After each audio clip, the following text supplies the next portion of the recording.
ओम नमो भगवते वासुदेवाय नमः। श्रीमद्भगवद गीता में भगवान श्री कृष्ण के अनुसार मनुष्य को कभी भी अपने विवेक, परिश्रम, बुद्धि और उद्यम पर संदेह नहीं करना चाहिए और सदैव सत्य और स्वधर्म के पक्ष में रहना चाहिए। जो मनुष्य अपने आप पर संदेह करता है और असत्य का साथ देता है, वह कभी भी जीवन में विजय नहीं होता। गीता के प्रथम अध्याय के 19वें श्लोक में वर्णन किया है कि पांडव सेना के शंखवादन का कौरव सेना पर क्या असर हुआ है। सघोषो धार्तराष्ट्राणा हृदयानि व्यदार्यत नभश्च पृथिवी चैव तुमुलो व्यनुनाद्यन। अर्थात पांडव सेवा के शंखों के उसे भयंकर शब्दों ने आकाश और पृथ्वी को भी गूंजाते हुए अन्याय पूर्वक राज्य हड़पने वाले दुर्योधन आदि के हृदय विदीर्ण कर दिए। सघोषो धार्तराष्ट्राणा तुमुलो व्यनुनाद्यन। पांडव सेना की वह शंख ध्वनि इतनी विशाल, गहरी, ऊंची और भयंकर हुई कि उससे पृथ्वी और आकाश के बीच का भाग गुंजा। उस शब्द से आज्ञापूर्वक राज्य को हड़पने वालों के और उनकी सहायता के लिए उनके पक्ष खड़े हुए राजाओं के हृदय विदीर्ण हो गए। पर्व है कि हृदय को किसी अश्वशस्त्र में विदीर्ण करने से जैसी पीड़ा होती है, वैसी ही पीड़ा उनके हृदय में शंखध्वनि से हो गई। उस शंखध्वनि ने कौरव सेना के हृदय में युद्ध का जो उत्साह था, बल था, उसको कमजोर बना दिया, जिससे उनके हृदय में पांडव सेना का भय उत्पन्न हो गया। संजय ये बातें धृतराष्ट्र को सुना रहे हैं। धृतराष्ट्र के सामने ही संजय का धृतराष्ट्र के पुत्रों अथवा संबंधियों के हृदय विदीर्ण कर दिए, ऐसा कहना सभ्यतापूर्ण और युक्तिसंगत नहीं मालूम देता। इसलिए संजय को धार्तराष्ट्राणाम न कहकर तावकीनानाम, आपके पुत्रों अथवा संबंधियों के ऐसा कहना चाहिए था, क्योंकि ऐसा कहना ही सभ्यता है। इस दृष्टि से यहाँ धार्तराष्ट्राणाम पद का अर्थ जिन्होंने अन्यायपूर्वक राज्य को धारण किया, ऐसा लेना ही युक्तिसंगत तथा सभ्यतापूर्ण मालूम देता है।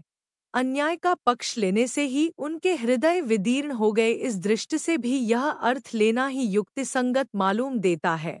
यहाँ शंका होती है कि कौरवों की 11 अक्षौहिणी सेना के शंख आदि बाजे बजे तो उनके शब्द का पांडव सेना पर कुछ भी असर नहीं हुआ, पर पांडवों की 7 अक्षौहिणी सेना के शंख बजे तो उनके शब्द से कौरव सेना के हृदय विदीर्ण क्यों हो गए।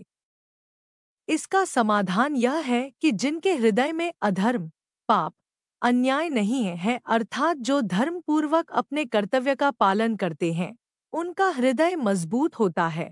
उनके हृदय में भय नहीं होता, न्याय का पक्ष होने से उनमें उत्साह होता है, शूरवीरता होती है। पांडवों ने वनवास के पहले भी न्याय और धर्मपूर्वक राज्य किया था और वनवास के बाद भी नियम के अनुसार कौरवों ने न्यायपूर्वक राज्य मांगा था। अतः उनके हृदय में भय नहीं था, प्रत्युत उत्साह था, शूरवीरता थी। तात्पर्य है कि पांडवों का पक्ष धर्म का था। इस कारण कौरवों की यात्र सेना के बाजों के शब्द का पांडव सेना पर असर नहीं हुआ, परंतु जो अधर्म, पाप, अन्याय आदि काले हैं, उनके हृदय स्वाभाविक ही कमजोर होते हैं। उनके हृदय में निर्भयता, निःशंकता नहीं रहती। उनका खुद का किया पाप, अन्याय ही उनके हृदय को निर्बल बना देता है। अधर्म अधर्मी को खा जाता है। दुर्योधन आदि ने पांडवों को अन्यायपूर्वक मारने का बहुत प्रयास किया था। उन्होंने छल कपट से अन्यायपूर्वक पांडवों का राज्य छीना था और उनको बहुत कष्ट दिए थे। इस कारण उनके हृदय कमजोर, निर्बल हो चुके थे। तात्पर्य है कि कौरवों का पक्ष अधर्म का था, इसलिए पांडवों की 7 अक्षौहिणी सेना की शंखध्वनि से उनके हृदय विदीर्ण हो गए, उनमें बड़े जोर की पीड़ा हो गई। इस प्रसंग से साधक को सावधान हो जाना चाहिए कि उसके द्वारा अपने शरीर, वाणी, मन से कभी भी कोई अन्याय और अधर्म का आचरण न हो। अन्याय और अधर्मयुक्त आचरण से मनुष्य का हृदय कमजोर, निर्बल हो जाता है, उसके हृदय में भय पैदा हो जाता है। उदाहरणार्थ, लंकाधिपति रावण से त्रिलोकी डरती थी, वही रावण जब सीता जी का हरण करने जाता है तब भयभीत होकर इधर उधर देखता है। इसलिए साधक को चाहिए कि वह अन्याय धर्मयुक्त आचरण कभी न करे।